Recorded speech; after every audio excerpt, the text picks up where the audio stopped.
स्मिराष्टेऽस्मिन् कीर्तिवृत्तिं ददातु मे अभूतिमसौत्थिं च सर्वान् निर्णुत मे गृहान्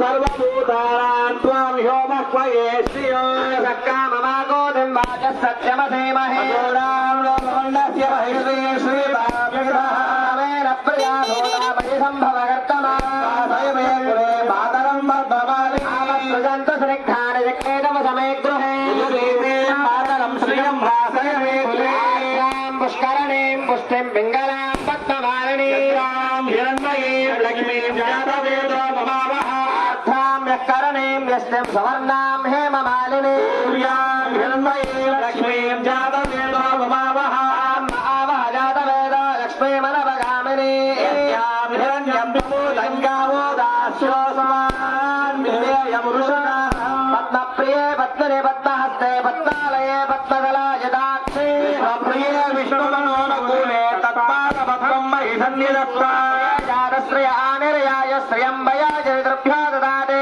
यम्वसानामृतत्वमायन् भवन्निधत्या समितासतरु ॐ महादेव्यै च विद्महे विष्णुपत्न्यै च धीमहि लक्ष्मी प्रचोदयात् शुभं शुभं माङ्गल्यदेवताभ्यो नमः यज्ञोपवीतदेवताभ्यो नमः सर्वोपचारान् समर्पयामि सुप्रीतः सुप्रसन्ना सुवरतो भवतु మనం శాస్త్రం ఏం చెప్తుందంటే సువాసని ఇహ జన్మ నీచ అని శాస్త్రం చెప్తుంది. అంటే పుడితే ఆడవాళ్ళుగానే పుట్టాలట.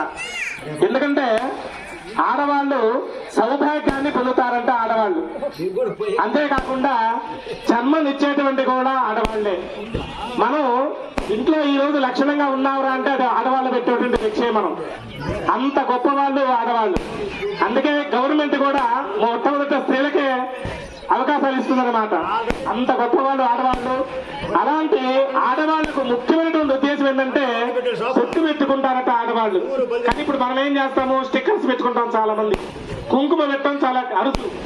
దేవాలయంగా పోయామనుకో బ్రాహ్మణుడు ఏం చేస్తాడు, బొట్టు ఇచ్చి బొట్టు పెట్టుకోమ్మా అంటాడు. కానీ మనం ఏం చేస్తాం, ఏదో అక్కడ అంటాం. అది మాత్రం తగలదు. ఈ తన్నుకుంటాం వరకు మొహాన. ఎందుకంటే బొట్టు పెట్టుకుంటే మార్క్ అవుతుంది అనమాట.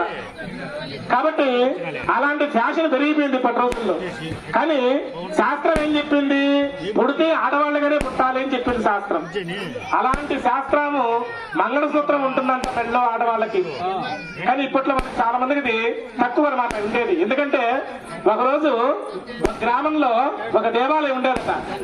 ఆ దేవాలయంలో ఒక బ్రాహ్మణుడు నివసిస్తూ ఉండేవాడట. గ్రామాన్ని నమ్ముకుంటూ నివసిస్తూ ఉంటే ఆ గ్రామంలోకి ఎప్పటి నుంచో ఒక ఆడానికి ఒక డౌట్ ఉందంట మనసులో.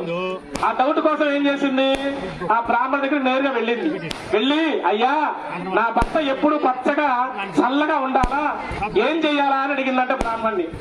అప్పుడు బ్రాహ్మణుడు ఏం చేశాడు, 4 అక్షంతలు పూజ చేసి ఆ యొక్క దేవుడి పాదాల దగ్గర పెట్టి ఈ అక్షంతలు తీసుకెళ్లి రోజు తల మీద వెయ్యమ్మా అని చెప్పాడట. చేస్తుండే రోజు నిద్రలేస్తే తల మీద వేస్తుండే భర్తకి చల్లగా ఉంటాడు, ఆరోగ్యంగా ఉంటాడని చెప్పాడట. ఆమెం చేస్తుంది, అక్షంతల పట్ల పట్టుకొని తిరిగి వస్తూ ఉందంట. వస్తూ ఆ ప్రహరీ కూడా దాటంగానే ఎదురు ఇట్టాము ఎదురొచ్చిందంట. ఎదురొచ్చి, ఏందమ్మా పొట్లం పట్టుకోబోతున్నావు అని అడిగిందంట. విషయం అంతా చెప్పిందంట. ఇట్లా అక్షంతలు ఏమన్నాడు పూజారి అని చెప్పిందంట. ఎదిమోహన్ దానా, అక్షంతలు ఎత్తివేస్తే నీ భర్త చల్లకుండదు, నీ మంగళసూత్రాలు తీసుకొని టీ ఫ్రిడ్జ్లో పెట్టు, నీ భర్త చల్లకుంటాడని చెప్పిందంట. ఆమె ఏం చేసింది, నేరుగా ఇంటికి పోయింది, ఆ మంగళసూత్రాలు తీసుకుంది టీ ఫ్రిడ్జ్లో పెట్టింది. మరలా రోజు గుడికి పోతుంది, పూజ చేసుకుంటుంది, గుడికి పోతుంది, పూజ చేసుకుంటుంది. ఒకరోజు ఏం చేశాడు పూజారి, అమ్మా ఈ కుంకుమ తీసుకొని నీ మంగళసూత్రాన్ని పెట్టుకోమ్మా అన్నాడట. నా మంగళసూత్రాలు ఎక్కడ వేసామే, టీ ఫ్రిడ్జ్ లో వేసామేంటంట. అప్పుడు ఆ పూజారి ఏం చెప్పాడు, అదేందమ్మా మంగళసూత్రం తీసుకొని టీ ఫ్రిడ్జ్ లో పెట్టుకోవడం ఏంటి అంటే, దారిలో ఆమె చెప్పిందయ్యా, నా మంగళసూత్రాలు తీసుకెళ్లి టీ ఫ్రిడ్జ్ లో పెట్టుకుంటే చల్లగా ఉంటాడు ఆ పక్కన చెప్పింది, ఆ పని చేశానన్నాడంట. అప్పుడు పూజారి తిట్టి, ముందు తీసుకురాబో నీ మంగళసూత్రాలు చెప్పి ఆ మంగళసూత్రాలు తీసి పూజ చేసి మళ్ళీ ఇచ్చి మెళ్ళో వేశాడట. అట్ట మనం మంగళసూత్రాలు ఏం చేయాలా, మెళ్ళోనే ఉంచుకోవాలా. కొంతమంది పొద్దున్నే పనికి పోతారు, పనికి పోయి తిరిగి రాగానే ఏం చేస్తారు, ఒక మేకు తిరిగిస్తారు. కొంతమంది ఏం చేస్తారు, తల కింద పెట్టుకుంటారు, తిండి కింద. నా భర్త ఎప్పుడు కూడా నా పక్కనే ఉండాలయ్యా అని. ఇట్లా మానవులు చాలా చాలా తప్పులు చేస్తున్నారు. ఆ తప్పులన్నీ కూడా మారండి ఈ రోజు నుంచి. మారి మంగళసూత్రం ఎప్పుడు మెళ్ళలోనే ఉండాలి, దాన్ని తీయటం అనేది తప్పు, ఎప్పుడు కూడా తీయకూడదు. కాబట్టి అలాంటి మంగళసూత్రం మన కృష్ణుడు రుక్మిణీదేవి మెళ్ళలో కడుతూ చెప్తున్నాడు, మాంగళ్యం తంతునాడైనా లోకరక్షణ హేతున కంటే భక్తాని శుభకే సంజీవిత సాంసితం అని చెప్తూ ఉన్నాడు. అంటే ఈ గ్రామాన్ని కాపాడేదాని కోసంగా ఆయన కోసం పెళ్లి చేసుకోవటంలా మన కోసం పెళ్లి చేసుకుంటున్నాడు ఆయన.